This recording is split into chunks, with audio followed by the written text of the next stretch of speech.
Hello दोस्तों, मैं हूं एलियन सर और आप देख रहे हैं मैथ्स डिस्कवरी। मैथ्स की दुनिया में आपका स्वागत है। मैथ को आप ध्यान से देखिए। ये हमारा प्रश्नावली 6D क्लास 10 का यूपी बोर्ड लगने जा रहा है। बोर्ड से कोई मतलब नहीं, सवाल सभी बोर्डों में उसी तरह होते हैं, कंपटीशन में भी उसी तरह होते हैं, इसलिए ध्यान से पढ़िए। देखिए पहला क्वेश्चन क्या दिया है। दो समरूप त्रिभुजों की भुजाएं 4:9 के अनुपात में हैं। इन त्रिभुजों के क्षेत्रफलों का अनुपात ज्ञात करिए। अब जब बच्चों का आने लगता है तो वो तो ओरली देख के बता सकते हैं। 4 चौक 16, 9 9 81, यही डी वाला आंसर आएगा। लेकिन इसको आप थोड़ा सीख लेते हैं, सीखने के बाद तो फिर ट्रिक व्रिक की कोई ज़रूरत नहीं है, बड़े आसानी से आप इसको सॉल्व कर सकते हैं। इसमें जो है दिया है कि दो त्रिभुज हैं, समरूप हैं। अब कोई नेमिंग नहीं है, कुछ नहीं है, हम लोग भी फालतू ज़्यादा वेस्ट समय नहीं इसमें ख़राब करेंगे, डायरेक्ट लिखेंगे। भुजाओं का अनुपात इतना दिया है, तो मान लीजिए पहली भुजा हमारी x1 है, ये बराबर 4 दी गई है, और दूसरी भुजा को x2 मान लीजिए, दूसरे त्रिभुज की, उसको 9 दिया गया है। अब देखिए त्रिभुजों के क्षेत्रफलों का अनुपात ज्ञात करिए। तो हम लोग हल करते हैं। हल करने में बस आपको एक चीज़ ध्यान रखना है कि क्षेत्रफलों का अनुपात जो त्रिभुज का होता है, समरूप त्रिभुजों का, कैसे त्रिभुजों का, समरूप त्रिभुजों का क्षेत्रफलों का अनुपात वो संगत भुजाओं के वर्गों के अनुपात के बराबर होता है। संगत भुजाओं के केवल अनुपात के बराबर नहीं, उनके वर्गों के, यानी इस पे भी वर्ग, इस पे भी वर्ग। अब चाहो तो पूरा ब्रैकेट में क्लोज करके एक ही वर्ग ऊपर लगा दो, और चाहे अलग अलग लगा दो, दोनों पे वैल्यू पुट कर देंगे। इसकी वैल्यू 4 है तो 4 का स्क्वायर हो गया, इसकी वैल्यू 9 है तो 9 का स्क्वायर हो गया। आंसर आ गया 16 रेशियो 9 9 जा 81। ये हमारा आंसर हो गया। इतने सरल इसमें क्वेश्चन है, ये समझ लीजिए। बस एक स्टेप इसमें मेन है, बस इतना ही याद रखिए कि समरूप त्रिभुजों के क्षेत्रफलों का अनुपात उनकी संगत भुजाओं के वर्गों के अनुपात के बराबर होता है। अब हम लोग दूसरा क्वेश्चन देखते हैं। इसमें दिया है, मान लीजिए त्रिभुज ABC समरूप है त्रिभुज DEF, और इनके क्षेत्रफल क्रमशः इतने और इतने हैं, यानी 64 सेंटीमीटर स्क्वायर और 101 सेंटीमीटर स्क्वायर। यदि EF की वैल्यू 15.4 हो, सेंटीमीटर स्क्वायर नहीं, ये गलत प्रिंट है, यहाँ पे केवल सेंटीमीटर है, तो BC ज्ञात कीजिए। यानी दो समरूप त्रिभुज दिए हैं, दोनों का क्षेत्रफल दिया है, एक त्रिभुज का साइड दिया है, दूसरे त्रिभुज की एक साइड ज्ञात करनी है संगत। तो इसमें हम वही सेम फार्मूला लगा देंगे। क्षेत्रफल त्रिभुज ABC बटे क्षेत्रफल त्रिभुज DEF इक्वल होगा, साइड का नेमिंग क्या है, EF, यानी ये वाला लिया गया है EF, तो इसका मतलब ऊपर लिया जाएगा BC, तो लिख देंगे BC का स्क्वायर अपॉन EF का स्क्वायर। ये वैल्यू पुटिंग कर देते हैं। क्षेत्रफल ABC गिवन है 64, नेमिंग तो इसमें नहीं दिए हैं, लेकिन क्रमशः से आप समझ जाइए। जो त्रिभुज पहले लिखा गया है, क्रमशः का मतलब है कि जो नंबर दिया गया है वो पहले वाले त्रिभुज के लिए ही दिया गया है, यानी क्रम से दिया गया है। इसका ये है, इसका ये है, तो यहाँ पे हमने 64 रख दिया और क्षेत्रफल DEF की जगह 121 रख दिया, बराबर EF का स्क्वायर, यानी कि 15.4 का स्क्वायर। EF तो नीचे आएगा, EF नीचे है तो नीचे हमें पुट करना चाहिए था, ये वाला कट कर देते हैं। यहाँ पे लिखते हैं 15.4 का स्क्वायर और ऊपर लिखा जाएगा BC का स्क्वायर, ये BC का स्क्वायर और EF की वैल्यू पुट कर दिए जो यहाँ पे गिवन है। अब इसको सॉल्व कर देते हैं। इधर से स्क्वायरिंग हटाएंगे तो बच्चों इधर स्क्वायर रूट हो जाएगा। जब बीच में इक्वल का साइन होता है और इधर स्क्वायरिंग हो, इधर से स्क्वायरिंग हटाना हो तो इधर आके रूट लग जाता है। तो इस पे मान लीजिए ये हो गया हमारा root of 64 upon 121 is equal to BC upon 15.4, यानी इधर स्क्वायरिंग का काम खत्म हो गया। अब 64 का रूट 8 आया, इसका 11 आया, 11 जा होता है 121, फिर BC अपॉन 15.4, इसको सॉल्व कर लेते हैं। 11 से इसको काट दीजिए, 11 1 जा 11 1 जा, फिर 4 बचा, 11 4 जा, यानी BC बन जा BC इक्वल टू 14 अट्ठे 112, 112, एक के बाद दशमलव, एक के बाद दशमलव, ये अपना आंसर आ गया। इतना तो कठिन कहाँ है, सरल है, सिंपल है। उसी तरह अब हम दूसरा क्वेश्चन देखते हैं।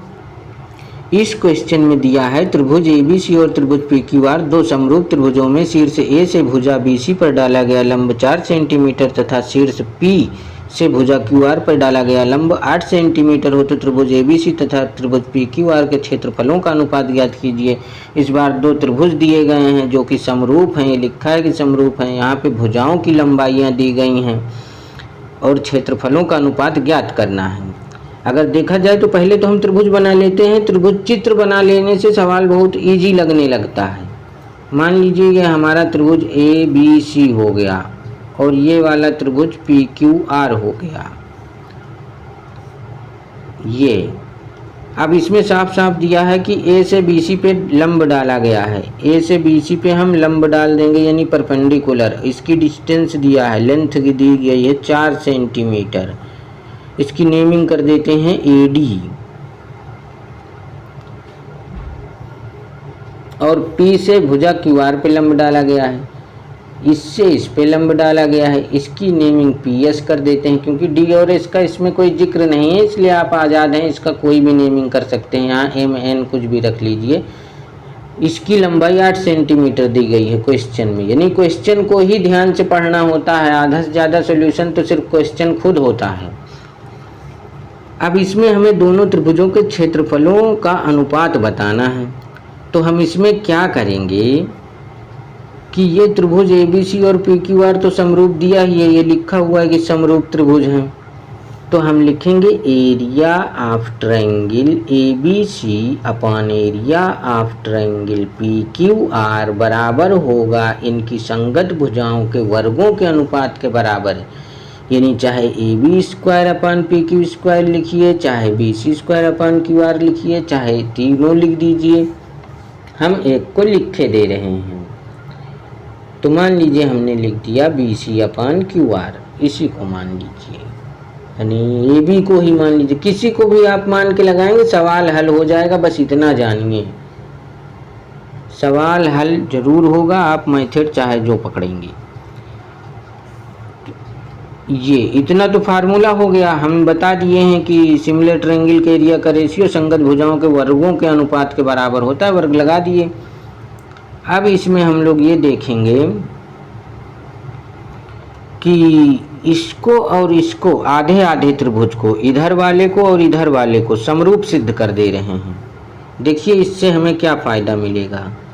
हम लिखेंगे त्रिभुज ADB तथा त्रिभुज PQS में ये दोनों त्रिभुज ले लिए, तो ये 90 हुआ कि नहीं। Angle D equal to angle S, क्योंकि 90 डिग्री ईच, दोनों 90 डिग्री है भैया, इसलिए ये तो दिया ही है कि परपेंडिकुलर है। और कोण B बराबर कोण Q लिख सकते हैं कि नहीं, ये दोनों बराबर होंगे कि नहीं। B बराबर Q होगा, क्यों होगा, इसलिए कि हमारा ट्रायंगल ABC सिमिलर दिया गया है ट्रायंगल PQR के। ये दोनों ट्रायंगल बड़े वाले सिमिलर हैं तो उनके करस्पॉन्डिंग एंगल्स इक्वल होंगे। इसलिए हम कह सकते हैं कि हमारा ट्रायंगल ADB सिमिलर होगा ट्रायंगल PQS के।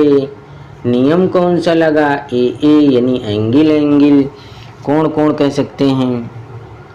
इसलिए क्या हम ये नहीं कह सकते कि जो हमारा AD और PS का रेशियो आएगा, ये AD और PS करस्पॉन्डिंग साइड्स लिखना है। मान लीजिए आपका ट्रायंगल थोड़ा अल्फ़ाबेट इधर उधर हो गया है, उससे कोई टेंशन की बात नहीं है। हम ऐसे लिखेंगे चित्र देख के कि इसका परपेंडिकुलर ले रहे हैं तो इसका भी परपेंडिकुलर ही लेंगे, यानी AD upon PS equal to, अब इसमें क्या हम AB नहीं लिख सकते, लिख सकते हैं। इसका AB लिख लिए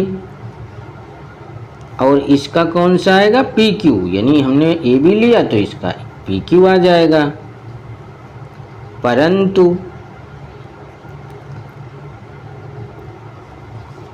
परंतु में क्या लिखें? परंतु में लिखना है कि परंतु A B upon P Q is equal to किसके है? B C upon Q R के है या नहीं है? सोचिए और बताइए। रहेगा। क्यों रहेगा? क्योंकि हमारा triangle A B C similar given है ट्रायंगल पी क्यू आर के। अगर ये दोनों बड़े त्रिभुज सिमिलर हैं तो जाहिर सी बात है संगत भुजाओं का अनुपात बराबर रहेगा। इसलिए अब आप इन दोनों पे ध्यान दीजिए, A B upon P Q, A B upon P Q, इसका मतलब है ये दोनों रेशियो आपस में सेम हो गए। A D upon P S बराबर आएगा B C upon Q R के। अब देखिए हम क्या लिखेंगे। अब हम लोग लिखेंगे कि area of triangle A B C upon area of triangle P Q R is equal to B C square upon Q R square लिख सकते हैं क्योंकि सिमिलर ट्रायंगल के ये करस्पॉन्डिंग साइड्स हैं। B C square upon Q R square. तो क्या ये B C upon Q R की जगह A D upon P S नहीं लिख सकते? अरे इक्वल आया है तो बिल्कुल लिख सकते हो। कौन मना किया ना लिखो? बराबर है तो बिल्कुल लिखो। नहीं लिखोगे तो आंसर फिर कहाँ आएगा? इसीलिए तो इक्वल प्रूफ किए हैं इतनी देर से। अब इसमें ये जो प्रूफ आ गया है इसमें हम वैल्यू पुट कर दे रहे हैं। ए डी हमारा कितना दिया है? 4 दिया है तो 4 रख दीजिए, ये 4 का स्क्वायर। पी एस कितना दिया है? 8, तो 8 का स्क्वायर कर दीजिए। हल कर लीजिए। 4 चौक 16, 8 अठाई 64, 16 एकन्नम 16, 16 चौको 64। कुल मिला के हमारा क्या अनुपात निकल के आएगा? 1:4। यही अपना आंसर आया है क्योंकि समरूप त्रिभुजों के क्षेत्रफलों का अनुपात पूछे थे, 1:4 आ गया। अब अगला क्वेश्चन देखते हैं। इस क्वेश्चन में दिया है दो समरूप त्रिभुजों की ऊंचाइयां क्रमशः 6 और 12 सेंटीमीटर हैं। यानी दो समरूप त्रिभुज दिए गए हैं, उनकी ऊंचाइयां भी दी गई हैं कि पहले की 6 दूसरे की 12 है। यदि एक त्रिभुज का क्षेत्रफल 20 है तो दूसरे वाले त्रिभुज का क्षेत्रफल ज्ञात कीजिए। ये तो एकदम सिंपल है, ऐसे ही लिख दीजिए। क्षेत्रफल त्रिभुज फर्स्ट अपान क्षेत्रफल त्रिभुज सेकंड, दोनों समरूप दिया ही गया है तो संगत भुजाओं के वर्गों के अनुपात के बराबर होगा। मान लीजिए कि इसकी संगत भुजा x है और इस वाली की भुजा y है, चाहे ऐसे अलग अलग नेमिंग कर लीजिए। ये बताते हैं मैथ में बहुत आज़ादी रहती है, कुछ भी लिखिए सब चलेगा। अब इसमें वैल्यू पुटिंग कर दे रहे हैं। पहले त्रिभुज का क्षेत्रफल कितना दिया है? 20 वर्ग सेंटीमीटर। दूसरे त्रिभुज का क्षेत्रफल तो हमें ज्ञात करना है, ये नहीं दिया गया है तो इसको ऐसे ही लिख दीजिए कि त्रिभुज दूसरा x1, पहले की ऊंचाई कितनी दी गई है? अच्छा ये ऊंचाइयां दी गई हैं, उससे कोई टेंशन नहीं है। अब ये हम कर लिए कि ये पहले त्रिभुज की ऊंचाई है, ये दूसरे त्रिभुज की ऊंचाई है। ऊंचाइयों की वैल्यू पुट कर दीजिए। अगर ये भुजाएं होती तो भुजाओं की जगह रख देते, यानी रखना वैल्यू ही है। वो ऊंचाई दिए हैं कि बेस दिए हैं, क्या दिए हैं, उससे कोई फर्क नहीं पड़ता। मैथ इतनी ईजी होती है, बस वैल्यू पुट करिए। यहाँ 6 का स्क्वायर, यहाँ 12 का स्क्वायर, इसको सॉल्व कर डालेंगे हम लोग तो ये आएगा 20 अपॉन दूसरा त्रिभुज का क्षेत्रफल अपॉन 6 छांग 36, इसका स्क्वायर कर दिए और ये आया 12 बराहम 144। काट डालिए इसको, 12 तिहाई 36, 12 बराहम 144, 3 एकन्नम 3 चौक 12। क्षेत्रफल एकन्नम क्षेत्रफल यानी कि क्षेत्रफल हमारा जो आ रहा है त्रिभुज सेकंड का वो आ रहा है 20 चौक 80 सेंटीमीटर स्क्वायर। क्योंकि एरिया है क्षेत्रफल है इसलिए मात्रक में स्क्वायर लगेगा। केवल लंबाई की जब बात होती है तो सिर्फ सेंटीमीटर सिर्फ मीटर ऐसे रहता है, उसके ऊपर पावर नहीं लगती। जब एरिया की बात आती है तो पावर 2 लग जाता है और जब वॉल्यूम की बात आएगी मेंसुरेशन पढ़ेंगे उसमें देखेंगे फिर क्यूब लगने लगेगा वॉल्यूम में। अगला क्वेश्चन देखते हैं। इस क्वेश्चन में दिया है दो समरूप समान ऊंचाई वाले त्रिभुजों के क्षेत्रफल 4 और 3 के अनुपात में हैं। समान ऊंचाई वाले दो समरूप त्रिभुज दिए गए हैं, उनके क्षेत्रफलों का अनुपात दिया है, क्षेत्रफल नहीं दिया, उनका अनुपात दिया है। यदि पहले त्रिभुज का आधार 8 सेंटीमीटर हो तो दूसरे त्रिभुज का आधार ज्ञात कीजिए। पहले चित्र बना लेते हैं तो आपको ज़्यादा क्लियर हो जाएगा। कोई भी चित्र बना के कोई भी नेमिंग कर लीजिए, आप बिल्कुल फ्री हैं। आप फ्री हैं तो हम भी फ्री हैं, हम भी कोई नेमिंग कर दे रहे हैं, ABC PQR। चित्र बनाने से समझ में ज़्यादा आता है। इसमें दिया समान ऊंचाई वाले, अरे चित्र में नहीं लग रहा है लेकिन आपको अब मान के चलना है कि दोनों की समान ऊंचाई है, यानी अगर इसकी ऊंचाई भी h है तो इसकी ऊंचाई भी h है, दोनों की ऊंचाई सेम है। पहले त्रिभुज का आधार 8 है, इसका आधार 8 सेंटीमीटर है, तो दूसरे त्रिभुज का आधार ज्ञात करना है। इसको मान लीजिए ये x है, x सेंटीमीटर मान लिए। अब देखिए दो समरूप त्रिभुज हैं, क्षेत्रफल का मामला दिया, वही तुरंत हम लोग लगा देंगे कि क्षेत्रफल त्रिभुज पहला बटे क्षेत्रफल त्रिभुज दूसरा। यहाँ पे ABC भी लिख सकते हैं। नेमिंग कर लिए हैं, अगर आप सॉल्यूशन कर रहे हैं और उसमें नेमिंग डाल चुके हैं तो नेमिंग डाल दीजिए, ज़्यादा अच्छा लगेगा। नेमिंग नहीं किए हैं तब आपका 1 2 3 ऐसे फिर चल जाएगा।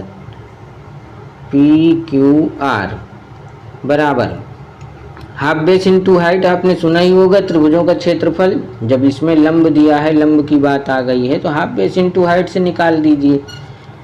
तो हाफ बेस कितना है हमारा 8, हाइट कितनी है h। उसी तरह दूसरे त्रिभुज PQR का हाफ बेस इंटू हाइट, यानी हाफ बेस हमको पता नहीं है इसलिए हमने x मान लिया था, इंटू हाइट h। सेम है, सेम का मतलब होता है वो चीज़ कट जाएगी, हाफ हाफ भी सेम है, कट गया। और क्षेत्रफलों का अनुपात दिया गया है कि 4 और 3 है, यानी इसकी जगह पे हम 4/3 रख देंगे। 4/3 8/x, कट पिट कर दीजिए, बस आपका आंसर आ गया। 4 एकन्नम 4 दूनी 8, x एकन्नम x बराबर 3 दूनी 6 सेंटीमीटर। ये अपना आंसर हो गया। कितना सिंपल होता है। अगला क्वेश्चन देखते हैं। इसमें दिया है दो समरूप त्रिभुजों में से एक का क्षेत्रफल 48 वर्ग सेंटीमीटर तथा एक भुजा का वर्ग 36 सेंटीमीटर। भुजा की लंबाई नहीं दी गई है बच्चों, ध्यान से क्वेश्चन को ही तो पढ़ना रहता है। भुजा का वर्ग डायरेक्ट दिया है 36 है। यदि दूसरे त्रिभुज की संगत भुजा का वर्ग इतना हो तो दूसरे त्रिभुज का क्षेत्रफल ज्ञात कीजिए। देखिए कितना सिंपल है, ऐसे लिखिए क्षेत्रफल त्रिभुज फर्स्ट अपॉन क्षेत्रफल त्रिभुज सेकंड का रेशियो होगा, पहले मान लीजिए x और y, क्योंकि कोई नेमिंग कुछ नहीं है तो हमको सिर्फ मान के चलना है, लिखने में आसान हो जाता है कि पहली भुजा का संगत भुजा जो है पहली त्रिभुज का x है और दूसरी त्रिभुज की जो भुजा है वो y है। तो यही तो फार्मूला है। क्षेत्रफलों का अनुपात जो समरूप होते हैं संगत भुजाओं के वर्गों के अनुपात के बराबर होते हैं। वैल्यू पुटिंग कर दीजिए, बस कुछ नहीं करना है। क्षेत्रफल 48 वर्ग सेंटीमीटर है एक त्रिभुज का, तो पहले वाले पे 48 रख दीजिए।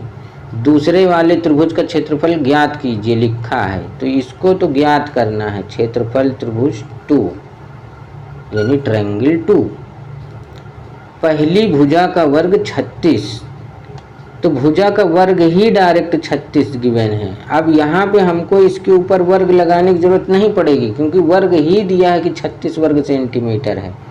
और दूसरे त्रिभुज का वर्ग जो है कितना दिया है संगत भुजा का 24, इसको काट दीजिए। 12 दूनी 24, 12 तिहाई 36।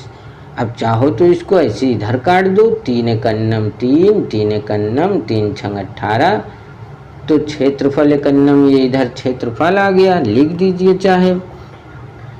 क्षेत्रफल त्रिभुज सेकंड इज इक्वल टू कितना आएगा, इसको गुणा कर लीजिए। 16 दूनी 32 सेंटीमीटर स्क्वायर अपना आंसर हो गया ये वाला। इसमें भी कहाँ क्या था, आ गया। अब अगला क्वेश्चन देखते हैं। इस क्वेश्चन में दिया है यदि दो समरूप त्रिभुजों के क्षेत्रफल बराबर हों, इस बार त्रिभुजों के क्षेत्रफल बराबर दिए गए हैं समरूप त्रिभुजों के, सिद्ध कीजिए कि वे त्रिभुज सर्वांगसम होते हैं। अच्छा, ये तो बड़ी अच्छी बात है। ठीक है, पहले हम 2 चित्र बना लें, तो चित्र बनाने से आपका सवाल आपको अच्छा लगने लगेगा। इस पे नेमिंग डाल देते हैं ABC और एक ट्रायंगल ले लेते हैं, इसकी नेमिंग कर देते हैं PQR।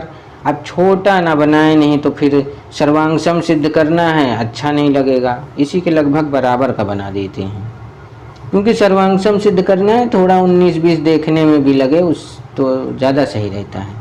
PQR ये दोनों समरूप त्रिभुज दिए गए हैं, इसको ना मानिएगा कुछ भी। अब देखिए, हमें दिया है त्रिभुज ABC समरूप है त्रिभुज PQR के, और कामा ये भी दिया है कि क्षेत्रफल बराबर है, यानी कि एरिया ऑफ, इसी के नीचे लिख दे रहे हैं, area of triangle ABC is equal to area of triangle PQR। अब अगर देखा जाए तो जो सर्वांगसम का निशान होता है वो इक्वल के ऊपर सिमिलर का होता है, तो दोनों को मिला दीजिए, हो गया सर्वांगसम। ऐसे भी कौन सा बहुत दिमाग लगाना है, लेकिन नहीं, थोड़ा सा हम लोग हल कर लेते हैं, थोड़ा सा लग जाए तो देखने में और अच्छा लगेगा कि हाँ कुछ बच्चों ने किया है इसमें। तो इसके लिए हम लोग क्या करते हैं, लिखेंगे area of triangle ABC upon area of triangle PQR equal होगा, फार्मूला जिस पे ये बेस चल रहा है इतनी देर से, PQ² अपॉन AB², यानी संगत भुजाओं के। अब ऊपर ABC हमने लिया है तो ऊपर ABY इसका नेमिंग डालिए। मतलब देखिए यही सब चीज़ें हैं जो ध्यान देने हैं बस, और है क्या इसमें। PQR हमने नीचे लिख रखा है, तो PQR की साइडें हमको नीचे लेके चलनी हैं। यही सब कॉमन चीज़ें भी हैं, इससे समझ लीजिए आपकी मैथ की वो चीज़ें आ जाएंगी जो जल्दी कौन बताएगा। इस तरह की चीज़ कौन कहेगा, जो ऊपर लिखा है वही वाले का लिखिए, ये भी सुनने को मिल जाएगा, अच्छी बात है। AB लिया है तो PQ लिख दिए इधर नीचे, PQ²। फिर इसका हमने AC लिया तो इसका PR²। वो प्यार करने वाला नहीं, ये PR अलग अलग, PR नहीं तो दूसरा चीज़ समझ लो। फिर ये BC² अपान इसका QR²। अब देखिए ये दोनों त्रिभुज का एरिया इक्वल गिवन है। इक्वल का मतलब ABC की जगह पे हम PQR का एरिया भी रख सकते हैं, तो यहाँ पे रख दीजिए area of triangle PQR upon area of triangle PQR is equal to, ABC की जगह इसको क्यों रिप्लेस किया गया आप तुरंत कहिए, क्योंकि दोनों इक्वल गिवन है इसलिए हमने रिप्लेस कर दिया, यानी उसकी जगह को स्थानांतरित कर दिया है, बदल दिया है। उसकी जगह पे दूसरा नाम रख दिए, AB² upon PQ² is equal to AC² upon PR² is equal to BC² upon QR²। ऐसे लिखते चले गए, ये इक्वल है तो कट गया, 1/1 आ गया। अब देखिए सभी एक लाइन से इक्वल लगे हुए हैं कि इसी के इक्वल ये, इसी के इक्वल ये, इसी के इक्वल ये, मतलब ये तीनों रेशियो 1/1 के बराबर कहे जा सकते हैं। तो अगर इनको हम अलग अलग सॉल्व करेंगे क्रॉस मल्टीप्लिकेशन करके, तो ये आएगा AB² is equal to PQ²। लिख देते हैं, यहाँ से लिख दें PQ² is equal to AB², कामा कर दीजिए। अगर इसको ये भी 1/1 रेशियो के ही इक्वल है, क्योंकि एक लाइन से सब लगा हुआ है इक्वल, इसका भी यही आ गया PR² is equal to AC², कामा कर दीजिए, ये भी एक के ही इक्वल है, ये भी इक्वल आ जाएगा, QR² is equal to BC²। अब देखिए दोनों तरफ स्क्वायरिंग है तो क्या कैंसिल आउट नहीं हो सकता, कैंसिल आउट हो जाएगा, क्योंकि जो चीज़ें गणित में इक्वल साइन के दोनों ओर हों उनको हटाया जा सकता है। जैसे दोनों पे स्क्वायरिंग है, स्क्वायरिंग हटाने की इच्छा है, हटा दीजिए। और चाहे इसको ये समझ लीजिए, बहुत से लोग कहेंगे कि स्क्वायर रूटिंग बोथ साइड, दोनों और वर्गमूल करने पे, तो ये सब की कोई ज़रूरत नहीं। आप डायरेक्ट कहिए देयरफॉर ये दोनों इक्वल, वो आप समझ लीजिए आपकी क्यों इक्वल, हमने बता दिया। चाहे आप कहिए कि दोनों ओर इक्वल पावर लगा था, हमने दोनों तरफ का कैंसिल आउट कर दिया तो भी हो गया, और स्क्वायर रूटिंग बोथ साइड बोलेंगे तो भी हो गया। तो कुल मिला के मैथ इतना सिंपल है, देखिए ना, कुछ भी करते रहिए आता ही रहता है आंसर। अब इसमें देखिए ये सभी साइड इक्वल आ गए हैं, तीनों करस्पॉन्डिंग साइड्स इक्वल है। तो इससे क्या होगा, कुछ मिला आपको। जब कभी भी दो ट्रायंगल्स में करस्पॉन्डिंग साइड्स इक्वल हो जाते हैं तो इसलिए ये दोनों ट्रायंगल हमारे ABC और PQR कॉन्ग्रुएंट हो गए। अब इसमें हम कसौटी का नाम दे सकते हैं, इसीलिए इतना बड़ा लगा दिए। कसौटी कौन सी लगी, क्राइटेरिया जिसको बोलते हैं, यानी कि साइड साइड साइड, तीनों साइड इक्वल मिले हैं। चाहे हिंदी में लिखिए भुजा भुजा भुजा, शॉर्टकट में भू भू भू। अब अगला क्वेश्चन देखते हैं।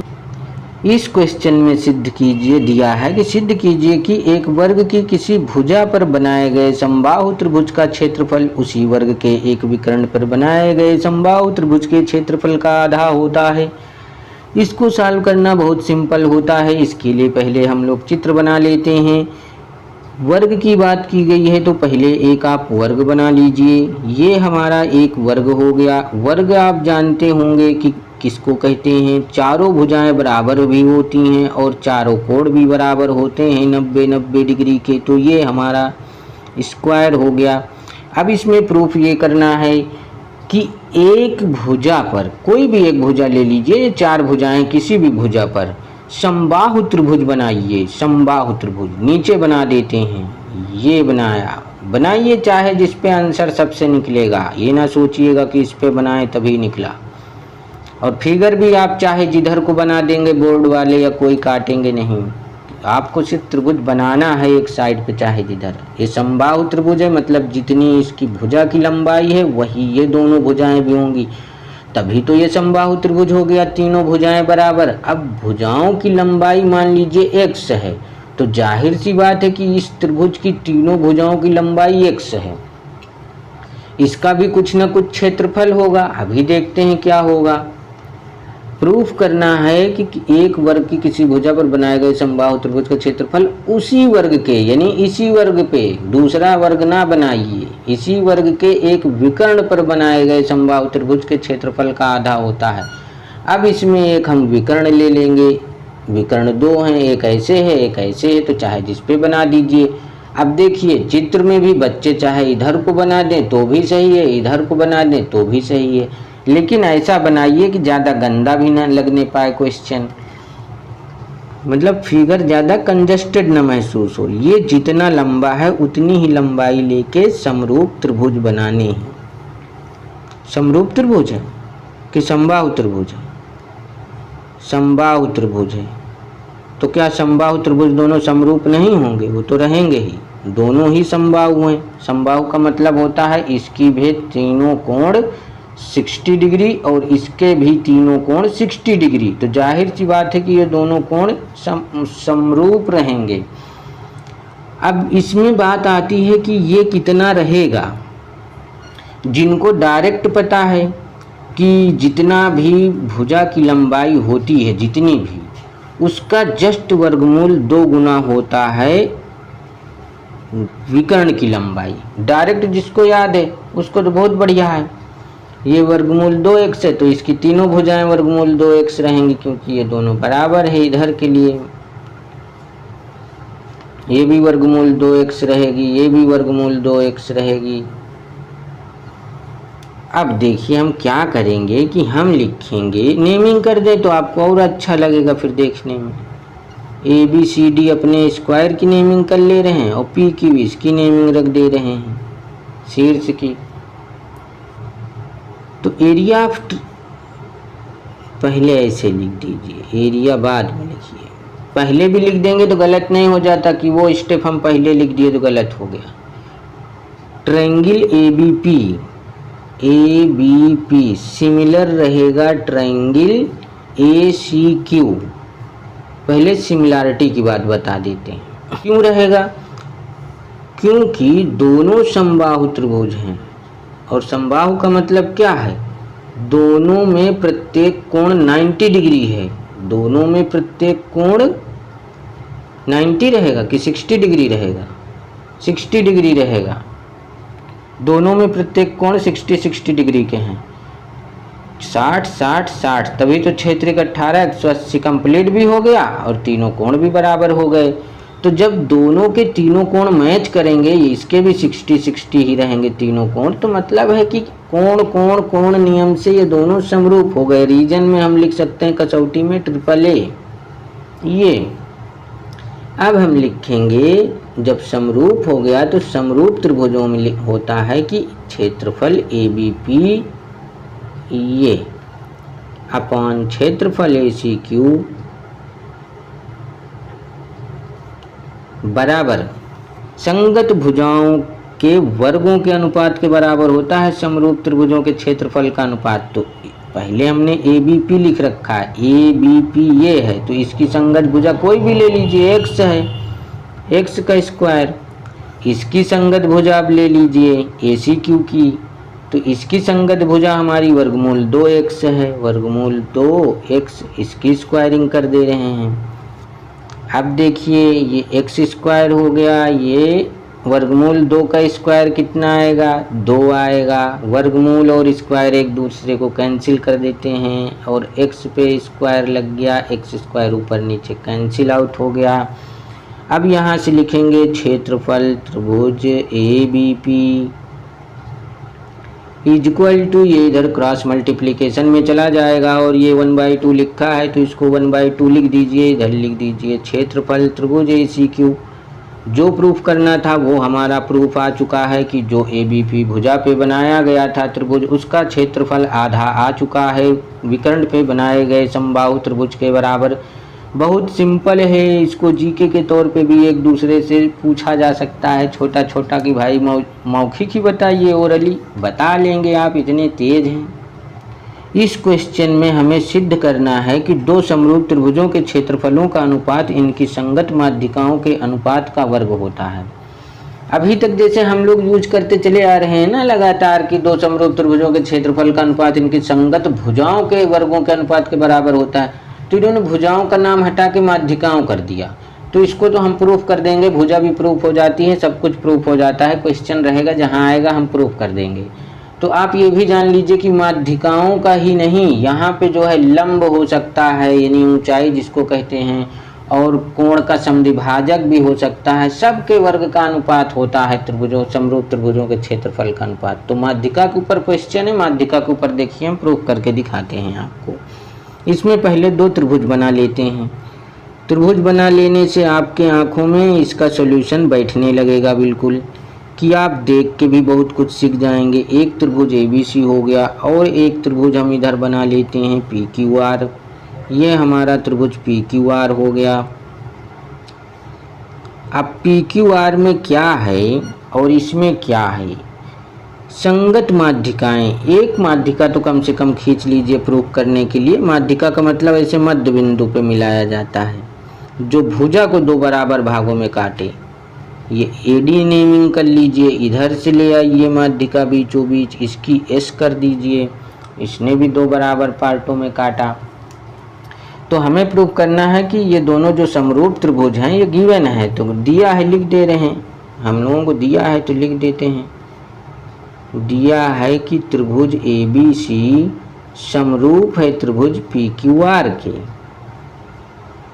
और ADPS क्या है, AD और PS माध्यिकाएं हैं, इसको लिख दीजिए माध्यिकाएं हैं।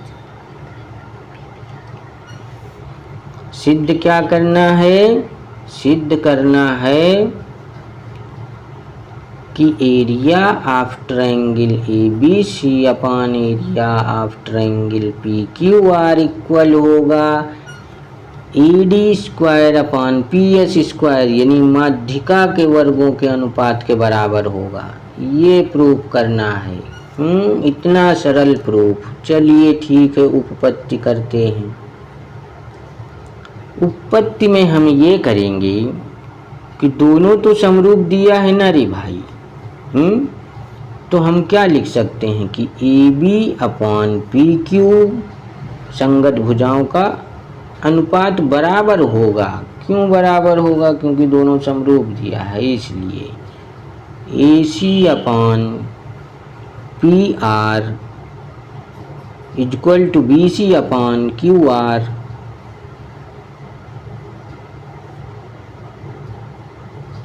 रीजन क्या दे सकते हैं?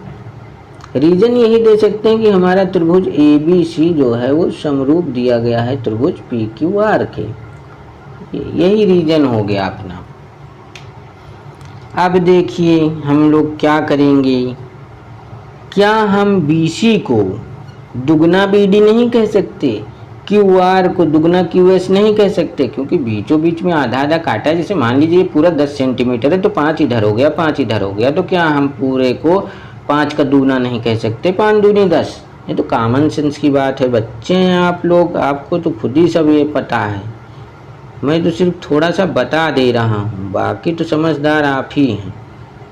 इक्वल टू BC को लिख देंगे दुगना BD और QR को लिख देंगे दुगना QS। दुगना दुगना कैंसिल। अब आप देखिए ABPQ, ये ABPQ, ACPR इधर का, और ये BD और QS तीनों रेशियो इक्वल आ गया। तो इसमें से जिसका यूज ना हो उसको चाहे हटा दीजिए, AB और BD को ले लीजिए। हम अभी बता रहे हैं कि इसको दोनों को ले रहे हैं। AB अपॉन PQ बराबर हमारा आ चुका है BD upon QS, comma angle B equal to angle Q नहीं कह सकते क्या?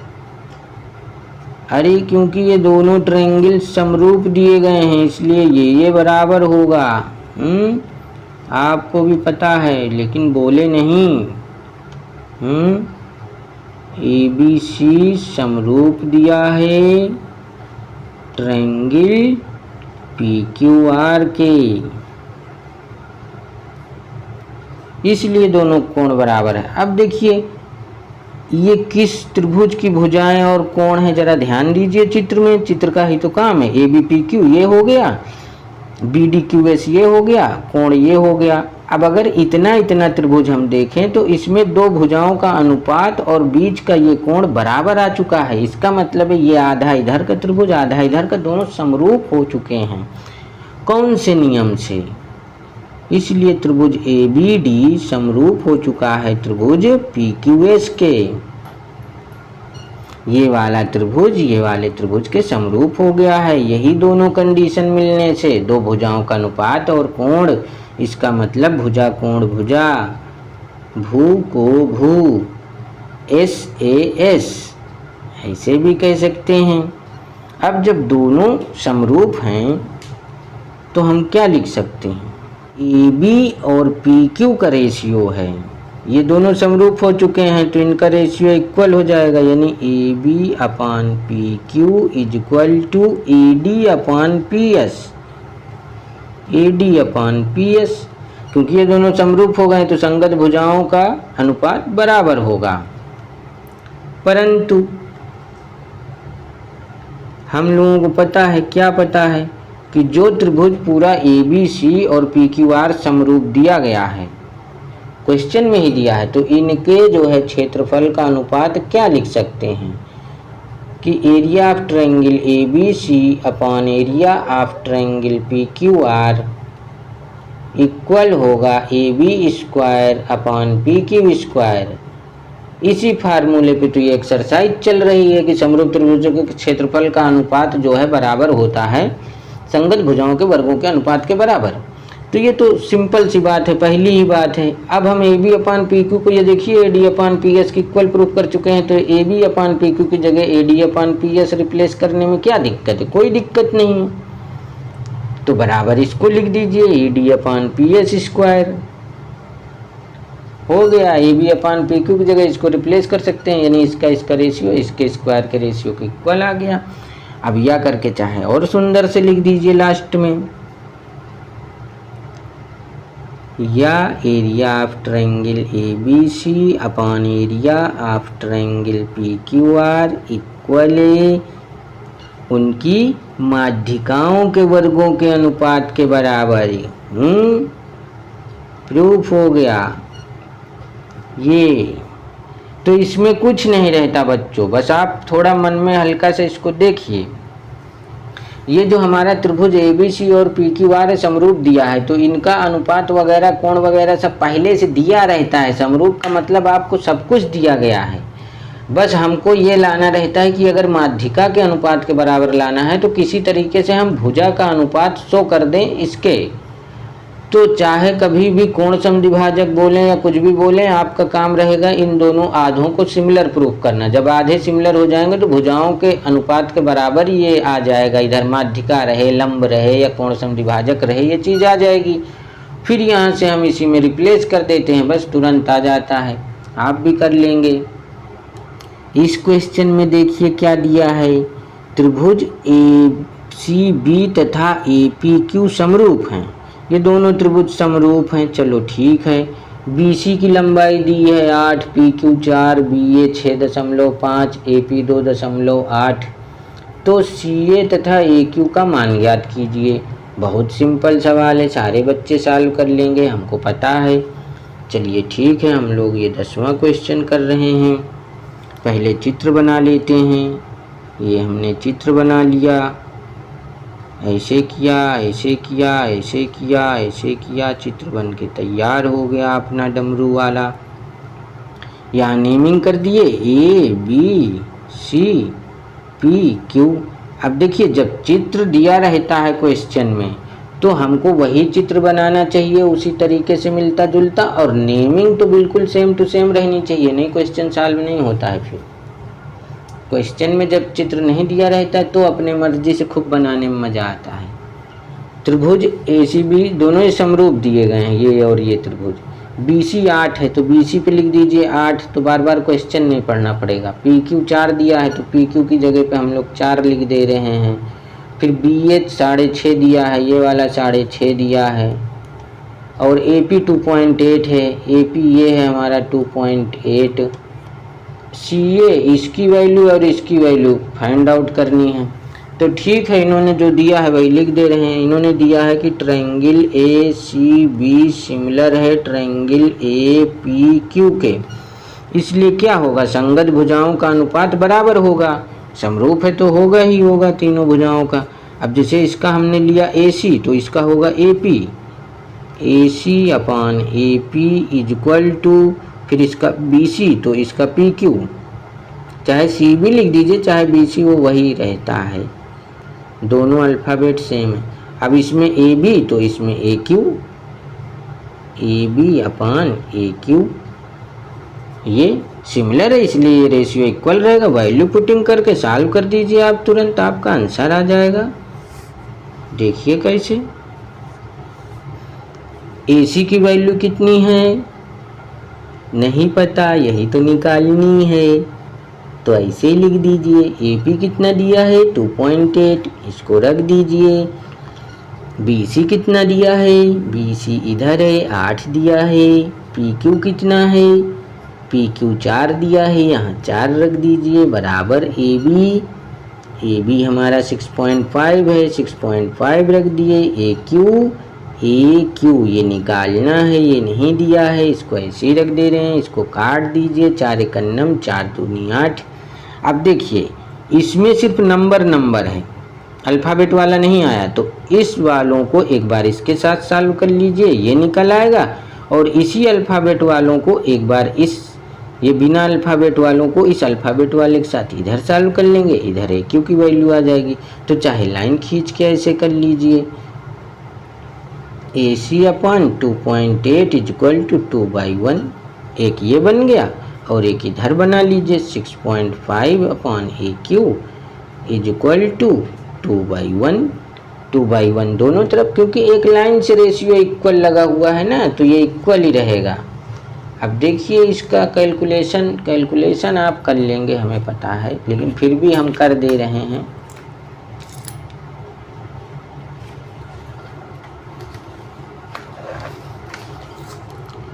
ये हुआ AC बन जा, AC इक्वल टू 28 दून 56 यानी 5.6 सेंटीमीटर, एक आंसर आ गया। 2AQ, इसको काट दीजिए, ऐसे नहीं तो ऐसे क्रॉस मल्टीप्लिकेशन में 2AQ आ जाएगा, फिर काटना पड़ेगा। तो 2 तिहाई 6, 2 दूना 4, 2 पंचे 10, AQ कन्नम AQ is equal to 3.25 centimetre. दोनों आंसर आ चुके हैं आपके, कुछ खास नहीं था। आप समझ गए हैं। अब अगला क्वेश्चन देखते हैं। अब हम लोग 11वां क्वेश्चन देखेंगे। इसमें दिया है एक त्रिभुज एबीसी की भुजाओं AB, BC और CA के मध्य बिंदु क्रमशः DE और F हैं। DEF और त्रिभुज ABC के क्षेत्रफलों का अनुपात ज्ञात करना है। तो हमें दिया गया है कि एक त्रिभुज ABC है। पहले त्रिभुज बना लेते हैं। ये बना लिया त्रिभुज ABC में। फिर दिया है कि DEF क्रमशः मध्य बिंदु है। D जो है AB का मध्य बिंदु है, AB का मध्य बिंदु D, BC का मध्य बिंदु E और इसका AC का F। ये सब मध्य बिंदु है, इनको ज्वाइन कर लीजिए, एक त्रिभुज का निर्माण हो जाएगा। ये DEF एक त्रिभुज बन गया। अब हमें इसी DEF वाले त्रिभुज का और पूरा ABC त्रिभुज के क्षेत्रफल का अनुपात ज्ञात करना है। तो हम लोग क्या करेंगे, पहले भुजाओं का देख लेते हैं कि क्या रेशियो आता है। किसी भी त्रिभुज में दो भुजाओं के मध्य बिंदुओं को मिलाने वाली रेखा तीसरी भुजा के समांतर और आधी होती है। इतना जान लीजिए हमेशा के लिए। तो लिखेंगे त्रिभुज ABC में D, F मध्य बिंदु हैं।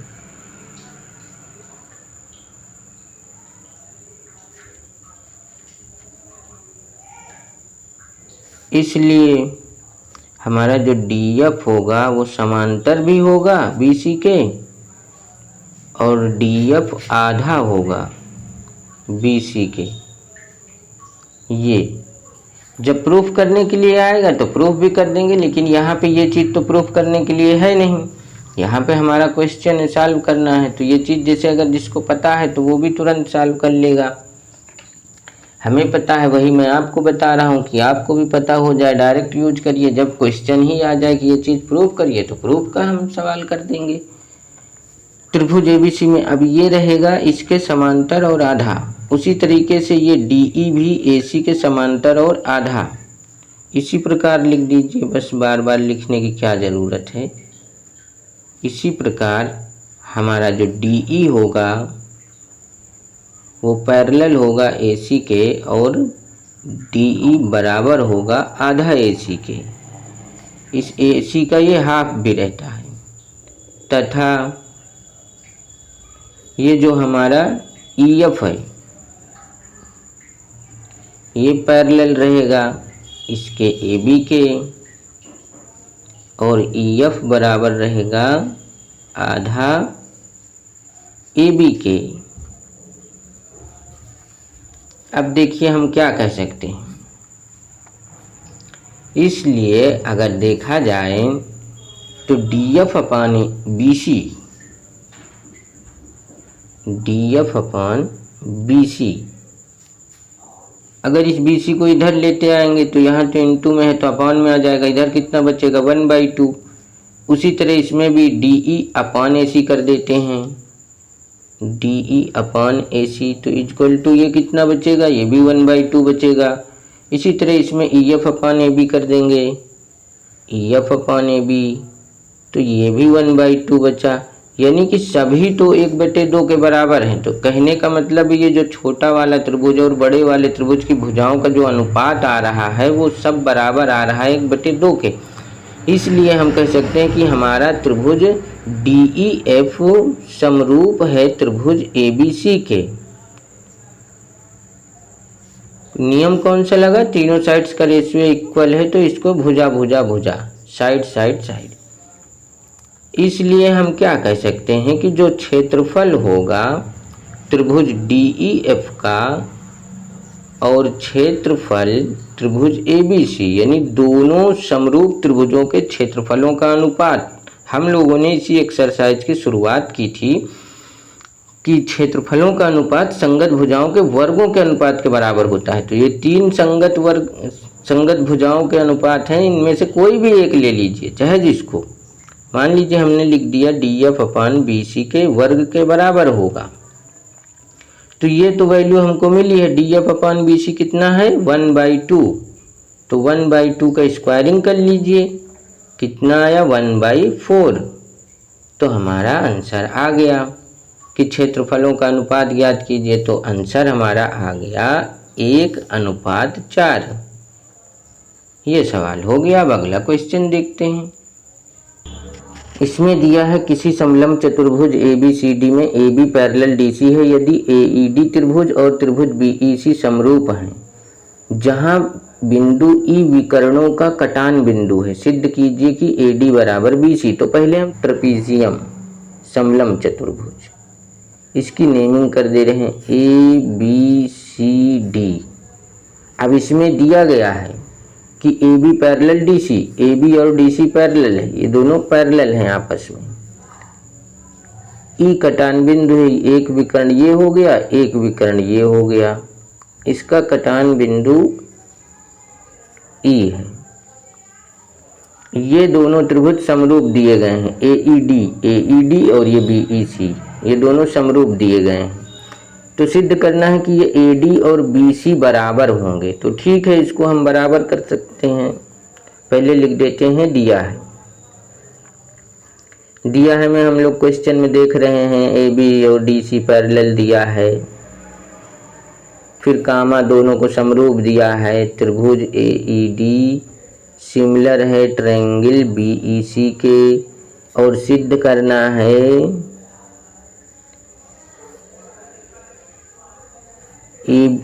AD equal BC। अब हम लोग उपपत्ति करेंगे, यानी इसको प्रूफ करेंगे। तो प्रूफ करते हैं, हम लिखेंगे एरिया ऑफ ट्रायंगल DAB, ये पूरा ट्रायंगल ले रहे हैं ऐसे, इतना DAB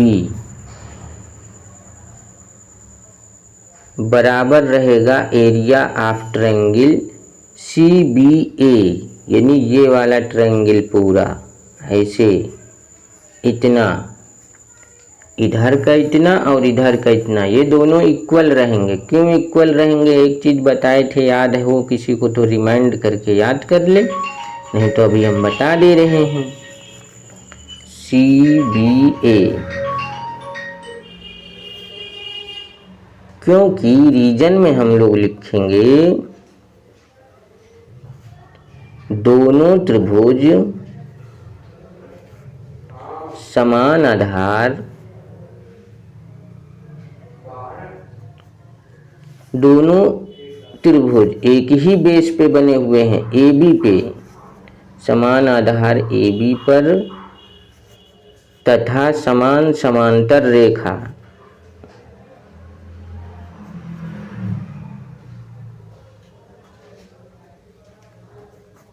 समान समांतर रेखा AB और DC के मध्य बिंदु हैं।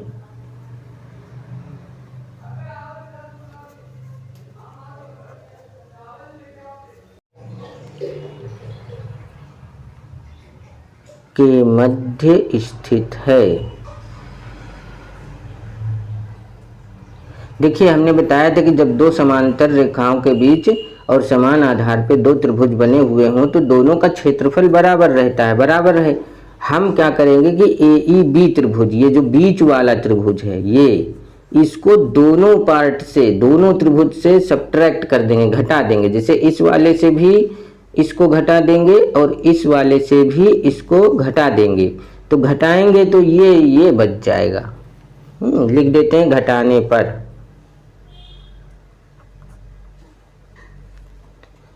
Area of triangle DAB minus AEB ही दोनों से घटाना है। एरिया ऑफ ट्रायंगल AEB बराबर रहेगा area of triangle CBA, area of triangle CBA minus area of triangle AEB। मतलब दोनों तरफ से AEB घटाया जा रहा है, जो ये दोनों त्रिभुज हमारे बराबर आए थे, तो जो शेष आएगा वो भी बराबर ही रहेगा। अब चित्र में देखेंगे कि अगर इस टोटल से इसको हटा देते हैं तो ये बचेगा AED। Area of triangle A E D बराबर आ गया area of triangle B E C. ये प्रूफ हो गया हमारा कि दोनों का एरिया सेम है। परंतु देखिए हमें गिवन है कि दोनों सिमिलर भी है, ये दोनों सिमिलर भी है। लिख दीजिए परंतु ट्रायंगल ए ई डी, ये ए ई डी सिमिलर है ट्रायंगल बी ई सी। इसलिए अब ये सिमिलर भी है और इक्वल भी है, तो इक्वल और सिमिलर यही मिलाने से तो किसका निशान बन जाता है, ये कॉन्ग्रुएंसी का। बस लिख दीजिए कि त्रिभुज ए ई डी कॉन्ग्रुएंट हो गया बी ई सी के, त्रिभुज बी ई सी। इसलिए अगर दोनों त्रिभुज कॉन्ग्रुएंट हो गए यानी सर्वांग सम हो गए, सारे अंग समान हैं इन दोनों त्रिभुजों के, तो ये दोनों भुजाएं भी आपस में बराबर हो गई। इसलिए कह सकते हैं ए डी बराबर बी सी। या अगर हम चाहते तो इसको ऐसे भी प्रूफ कर सकते थे। सिमिलर हो गया तो देखिए सिमिलर से हमको क्या मिल सकता था, रेशियो इक्वल मिलेगा। जैसे मान लीजिए ए डी और बी सी का रेशियो सेम रहेगा कि नहीं, इस ट्रायंगल का ए डी और इसका बी सी, इनका एरिया रेशियो सेम रहेगा। और सिमिलर ट्रायंगल है ये, तो सिमिलर में हम लोगों ने क्या पढ़ रखा है कि area of triangle A E D upon area of triangle B E C, मतलब सिमिलर ट्रायंगल का एरिया का रेशियो क्या होता है, संगत भुजाओं के वर्गों के अनुपात के बराबर होता है। तो ये हो जाता है A D square upon B C square. ये दोनों इक्वल प्रूफ हो गए हैं। यहाँ पे ये इक्वल प्रूफ हुआ है कि दोनों ही ट्रायंगल इक्वल है। तो अगर इक्वल चीज़ें ऊपर नीचे लिखी हैं, जैसे 2 2 लिखा हो, 5 5 कुछ भी, तो ये होता है कट जाता है, कैंसिल हो जाता है। कैंसिल होने के बाद 1/1 आता है, A D square upon B C square. Cross multiplication करेंगे तो B C square is equal to A D square. ये हो गया। स्क्वायरिंग बोथ साइड से कैंसिल हो सकती है, कैंसिल हो गया। A D equal B C यहाँ भी प्रूफ हो जाता है। चाहे इसका यूज कर लीजिए तो भी प्रूफ हो जाएगा, चाहे ऐसे शो कर दीजिए इक्वल है सिमिलर है तो कॉन्ग्रुएंट रहेगा। दोनों चीज़ें सही है, जैसे मन में आए वैसे करिएगा पेपर में। 13वें क्वेश्चन में दिया है एक समलंब ABCD जिसमें AB पैरेलल DC है के विकर्ण बिंदु O पर प्रतिच्छेद करते हैं। यदि AB बराबर ट्वाइस DC हो तो त्रिभुज AOB और COD के क्षेत्रफलों का अनुपात ज्ञात करिए। तो पहले तो एक ABCD समलंब चतुर्भुज दिया है, तो हम समलंब चतुर्भुज बना लेंगे। समलंब चतुर्भुज बना लेते हैं। ये हमारा समलंब चतुर्भुज हो गया। ABCD, ये AB समांतर DC, ये दोनों समांतर दिए गए हैं। और ये भी दिया गया है कि AB CD का दुगना है, यानी कि अगर हमारा CD x सेंटीमीटर का हो तो जो AB रहेगा वो AB इसका दुगना है। CD को हमने x मान लिया तो यानी 2x, ये 2x सेंटीमीटर हो गया, ये मान लिया गया। अब त्रिभुज AOB, पहले विकर्णों को मिला देते हैं, देखते हैं O बिंदु कहाँ पे मिलता है। ये मिला हमारा O बिंदु, ये O बिंदु हो गया। AOB ये वाला त्रिभुज और COD ये वाला त्रिभुज, इनके क्षेत्रफलों का अनुपात ज्ञात करना है। तो हम क्या करेंगे, इनको पहले समरूप सिद्ध कर देते हैं। समरूप सिद्ध करने के बाद निकाल लेंगे कि इसका जो है करस्पॉन्डिंग साइड्स का रेशियो के स्क्वायर के इक्वल एरिया का स्क्वायर होता है। तो आंसर देखने से पता चल जाता है 1/4 आएगा। AOB को अगर पहले मानेंगे तो ये 4 आ जाएगा, एक आ जाएगा 4:1। बहुत आसान होता है, ये सब लगा के देख लिया जाता है। हल देख लीजिए। ट्रायंगल AOB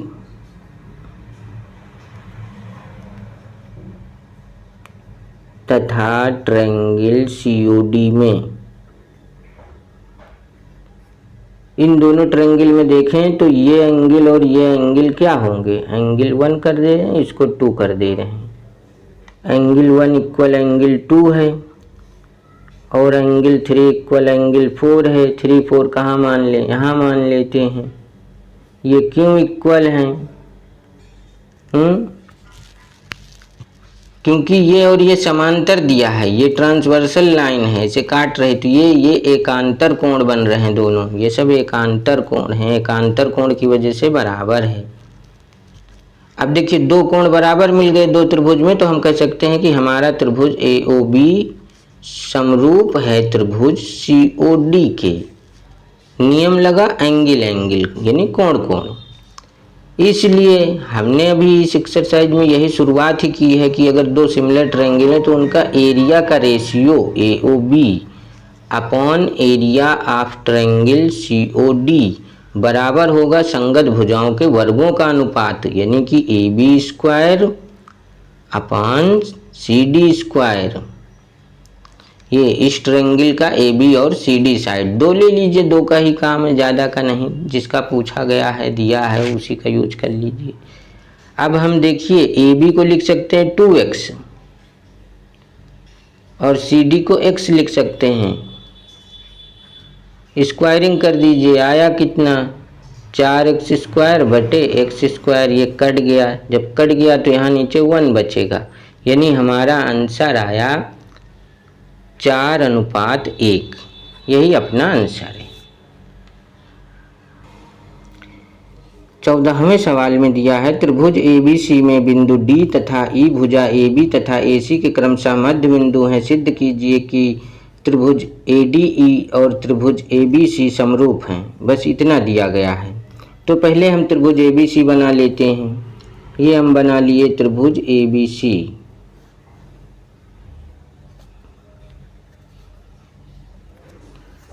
DAB का मध्य बिंदु है, इसका मध्य बिंदु है D, और AC का मध्य बिंदु E, इसका मध्य बिंदु E। मध्य बिंदु का मतलब कि इधर ये पार्ट बराबर है, इधर ये पार्ट और ये पार्ट बराबर है। ये ऐसे सिद्ध करना है कि ADE ये ऊपर वाला छोटा सा त्रिभुज और ये पूरा बड़ा त्रिभुज ABC ये दोनों समरूप हैं। इसको समरूप सिद्ध करना है। तो आसान है, देख लेते हैं। इसका हल लिखते हैं। पहले लिख देते हैं दिया है हमें बिल्कुल आसान दिया है। AD बराबर DB, मध्य बिंदु का मतलब है इक्वल दिया है, कामा इधर AE इक्वल AC गिवन है, AE इक्वल EC गिवन है। और प्रूफ करना है, सिद्ध करना है कि हमारा ट्रायंगल ADE ऊपर वाला ये जो छोटा ट्रायंगल और पूरा बड़ा ABC समरूप, यही सिद्ध करना है ABC। अब उपपत्ति कर दे रहे हैं। उपपत्ति में देखिए कुछ भी नहीं है। अगर हम AD अपॉन DB लिखें तो AD अपॉन DB, क्या DB को AD नहीं लिखा जा सकता? लिखा जा सकता है क्योंकि दोनों इक्वल ही है, कट के रेशियो 1 आएगा। उसी तरह अगर AE EC का रेशियो देखें, AE और EC का रेशियो, तो उसी तरह इसमें भी है कि AE को EC लिख सकते हैं, तो इसको EC लिख दीजिए अपॉन EC, कैंसिल आउट होकर ये भी 1/1 आ गया। तो इन दोनों से हमें क्या प्राप्त हो रहा है कि दोनों तो 1/1 है। इसका मतलब है AD upon DB is equal to AE upon EC, दोनों रेशियो इक्वल प्राप्त हो गए हैं। इतना बटे इतना बराबर इतना बटे इतना। तो थेल्स ने कहा था कि अगर ऐसे रेशियो इक्वल आएंगे दोनों तरफ तो ये इसके पैरेलल रहेगी। लिख दे रहे हैं therefore DE parallel BC, reason लगा थेल्स का विलोम हो गया ये। उसके बाद अगर ये पैरेलल हो गया तो क्या अब हम इस एंगल को इक्वल नहीं कह सकते? इक्वल कहा जा सकता है क्योंकि ये और ये करस्पॉन्डिंग एंगल है, यानी संगत कोण है। ये और ये संगत कोण है। बस लिख दीजिए कि इसलिए कोण D बराबर कोण B, कामा कोण E बराबर कोण C। दोनों का रीजन वही है, संगत कोण। जब दो त्रिभुजों में दो कोण बराबर आ चुके हैं तो इसका मतलब है कि हमारा दोनों ट्रायंगल समरूप है। इसलिए ट्रायंगल ADE सिमिलर हो गया ट्रायंगल ABC, और कसौटी लग गई कोण कोण यानी एंगल एंगल। प्रूफ हो गया अपना ये। 15वां सवाल पढ़ते हैं। इसमें दिया गया है, दी गई आकृति में एक ही आधार BC पर दो त्रिभुज ABC और DBC बने हुए हैं। यदि AD BC को O पर प्रतिच्छेद करे तो दर्शाइए कि area of triangle ABC upon area of triangle DBC equal AO upon DO होगा। तो इसमें देखते हैं AD और BC O पे प्रतिच्छेद करते हैं। AD इधर है, BC इधर है, O पे किसने प्रतिच्छेद किया? BD और AC ने, यानी कि इनकी नेमिंग फिगर में गलत है। अभी 14वें में भी इनका फिगर गलत था, उसको सही किया गया है। त्रिभुज का दिए थे, त्रिभुज बनाया गया। अब इसमें दिए हैं तो इसमें जो है नेमिंग गड़बड़ा दिए हैं। कोई बात नहीं, अपने क्वेश्चन के आधार पे हम लोग बनाते हैं फिगर। ये जो है अगर BC कर दिया जाए, देखिए ऐसे, ये हम बनाएं एक चतुर्भुज, और ये A, ये B, ये C, ये D, तो ये हमारा AD विकर्ण हो जाएगा। AD और BC विकर्ण होंगे तभी तो एक दूसरे को O पे ऐसे काटते रहेंगे यहाँ पे फिगर में, इसलिए इनका नेमिंग गलत है फिगर में। अब इसमें हम लोग रचना कर लेते हैं। एक हम D से OC पर परपेंडिकुलर खींचें ऐसे, ये 90 डिग्री,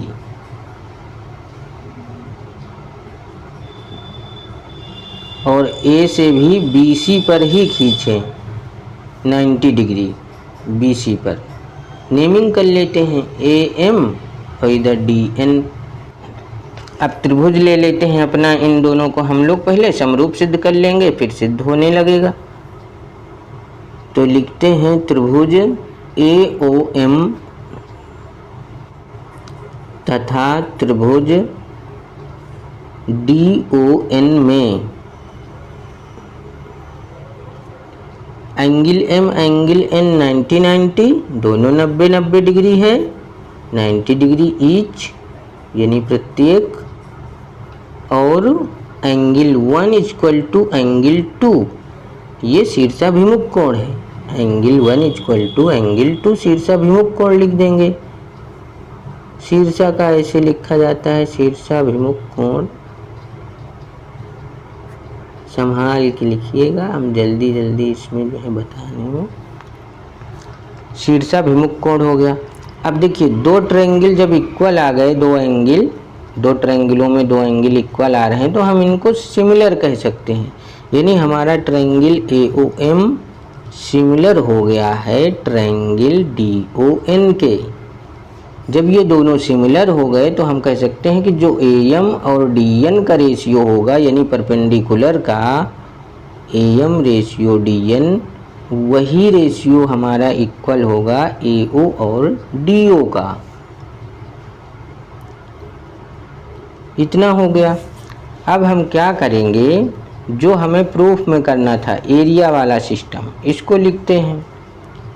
नाउ यानी अब area of triangle ABC upon area of triangle DBC equal to, अपने फिगर में हम लोग देखते हैं, अगर ABC का एरिया हम लोग लिखें ABC, ये पूरा बड़ा सा ट्रायंगल, तो ये बेस हो गया और ये उसकी हाइट हो गई, यानी half base into height. Half base हमारा BC और हाइट हो गया AM अपॉन DBC। DBC ये बड़ा सा ट्रायंगल, तो ये बेस हो गया BC और ये उसकी हाइट हो गई DN। ये भी half base into height, half BC into DN।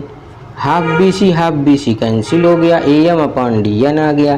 तो क्या हम AM अपॉन DN को AO अपॉन DO नहीं लिख सकते? ये तो यही तो प्रूफ किया गया था, इसीलिए प्रूफ किए थे, ये प्रूफ हो गया। Friends, thanks for watching the video.